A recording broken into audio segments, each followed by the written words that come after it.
So a girl came up to me the other day and asked me if I was still a virgin and why.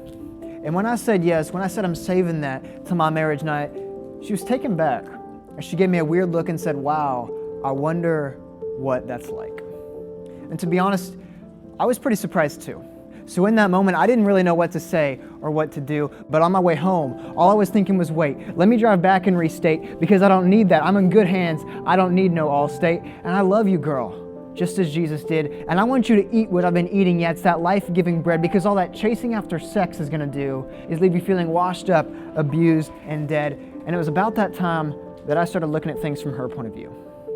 Yes, she was perplexed that I'd never had sex, and I thought it was strange that it was God's steps she never knew. And then it hit me. So I'm gonna say it now, if you'll all permit me. All that stuff she was loving and all that stuff that she was trying to pursue, they're fake. All they are is designed to take and never receive, to take away your innocence and never offer relief. But man, the world does such good work at making them seem like they'll determine your worth.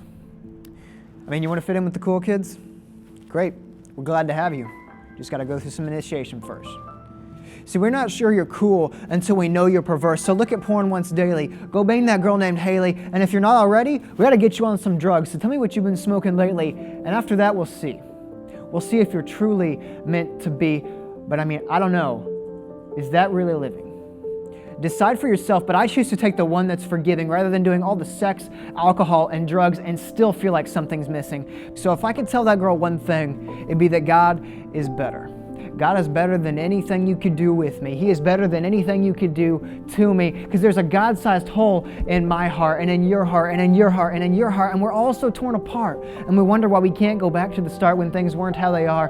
But I'm telling you, just stop it. Stop it all. Put the brakes on for a moment and just let me have those minutes to talk. See, all I'm saying is that hole in your heart can never be filled with anything other than God, Yahweh, your creator. There is absolutely nothing greater. So stop trying to fill it with all that stuff. I know it's hard, and yeah, I know it's tough. I know the longest yard you can muster ain't always the one that's enough, but that's why we worship a God who did all that for us, because He knew we needed a Savior. He had it all planned out long before us. See, we don't got to work our way to heaven anymore. And really, sometimes I wonder how much trouble I'd be in if it was like that way, like it was before. Because so many times sin comes knocking at my door, and I get scared, and I call on my Lord, but I don't even know if I ever actually believe that He'll show up. Because before long, I give up, and then I stand at my pride's grave, having to do nothing more than dig up. So I mean, maybe if we all just believed a little harder, that would give us the answer, right? Maybe if we just had more faith, maybe if we weren't so spiritually raped, then we could follow the Lord. But no, that's not the gospel. And that's not following the Lord. Because following the Lord is laying down your spear, your staff, and your sword and saying, I trust in Jesus because He's the only one who can heal. He's the only one who can set free. He's the only one who can come through in times of hardship if you only believe. So to that girl, I say this, after considering all my words ever so carefully: sex will satisfy you. Drugs will satisfy you. Alcohol will satisfy you, and it will satisfy me, and it will do it all. But it will do it all temporarily.